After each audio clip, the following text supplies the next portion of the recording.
Family जो छुट्टियां मनाने के लिए बीच के किनारे एक घर को किराए पर लेते हैं। घर बहुत बढ़िया था, मगर इस घर में रखे शराब की बोतल का अलमारी लॉक था। अमांडा मार्केट से घर के जरूरी सामान लेने आई थी। यहाँ पर वो डैनी नाम के एक आदमी को देखती है जो बहुत सारा सामान खरीद कर ले जा रहा था। घर आकर ये सभी लोग बीच पर चले आते हैं। जब ये आराम कर रहे होते हैं तभी रोज देखती है कि एक बहुत बड़ी शिप इनकी तरफ आ रही है। सबको लगता है कि वो शिप रुक जाएगा, मगर ऐसा नहीं होता। सभी लोग घबराकर भागने लगे। वो शिप रेत में आकर फंस जाता है। इस हादसे में किसी को चोट तो नहीं आई, लेकिन आज के लिए बीच को बंद कर दिया गया। घर आकर इन्हें पता चला कि सभी फोन्स और इंटरनेट बंद हो चुके हैं। घर के बाहर इन्हें कुछ हिरन दिखाई दिए, जो ज्यादा अजीब तो नहीं था क्योंकि इस घर के आसपास जंगल है। थोड़ी देर बाद इनके घर की डोरबेल बजी। अमांडा और क्ले हैरान हुए। सेफ्टी का ख्याल रखते हुए वो दरवाजा खोलते हैं। यहाँ जॉर्ज अपनी बेटी रुथ के साथ आया हुआ था। जॉर्ज इन्हें बताता है कि ये घर इन्हीं का है। दरअसल ये यहाँ किसी काम से आए हुए थे, लेकिन जब ये यहाँ से जा रहे थे तब इन्हें पता चला कि शहर में ब्लैकआउट हो गया है। फोन्स भी काम नहीं कर रहे हैं, इसलिए ये चाहते हैं कि आज की रात ये दोनों यहीं रुके।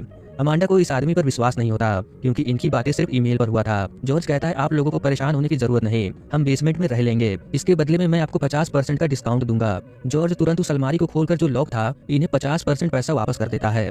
क्ले को जॉर्ज पर भरोसा था कि ये घर इसी का है, मगर अमांडा बहुत शक्की टाइप की है। जॉर्ज इन्हें बताता है कि ये अपनी वाइफ को लेने इस शहर में आया था जो आज की प्लेन से आने वाली थी, मगर वो किसी कारण नहीं आई और अब तो कोई फोन भी काम नहीं कर रहे। तभी रुथ टीवी चालू करती है जिसमें नेशनल इमरजेंसी वार्निंग दिखा रहा था। अब इनके पास आज की रात यहीं रुकने के सिवा और कोई रास्ता नहीं। जॉर्ज और रुथ बेसमेंट में आकर आराम करते हैं। रुथ कहती है कि हमें अपने ही घर में इस तरह से रहना पड़ रहा है। इनकी बातों से पता चलता है कि ये घर सच में इन्हीं का है, लेकिन कुछ ऐसी बात थी जो जॉर्ज सभी से छुपा रहा है। अगली सुबह अमेंडा के मोबाइल पर कुछ नोटिफिकेशन आए जिसमें ब्लैकआउट के बारे में लिखा था। साथ ही ये भी लिखा था कि ये सब किसी हैकर का काम हो सकता है।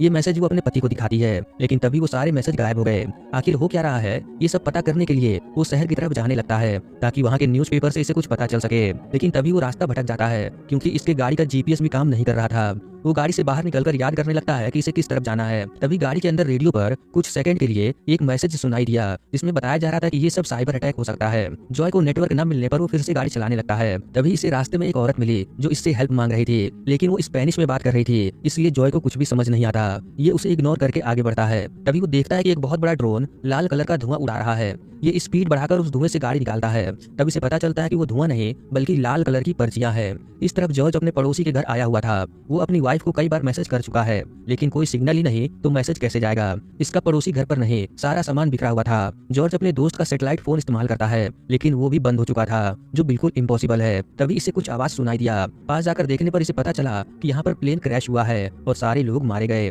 देखते ही देखते एक और प्लेन इसकी तरफ बहुत तेजी से आ रहा था। जॉर्ज अपनी जान बचाकर यहाँ से भागता है। इसके सामने ही वो प्लेन क्रैश हो गया। इस तरफ रोज परेशान थी, इसलिए कि वो अपना फेवरेट टीवी शो का फाइनल एपिसोड नहीं देख पा रही। बोर होकर वो घर के बाहर घूमने आती है। तभी वो बहुत सारे हिरन को देखती है जो बहुत अजीब था। वो अपने बड़े भाई आर्ची को लेकर जंगल में टहलने के लिए आती है। यहाँ पर इन्हें एक कैबिन मिला। उस कैबिन के अंदर से रोज के कमरे की खिड़की दिखाई दे रही थी। आर्ची मजाक में रोज को डराते हुए कहता है कि अगर कोई साइको किलर हुआ तो सबसे पहले तुमको ले जाएगा। कैबिन से वापस आते समय आर्ची को कोई जंगली कीड़ा काट लेता है। जंगल में बहुत सारी चिड़िया इधर से उधर उड़ रही थी।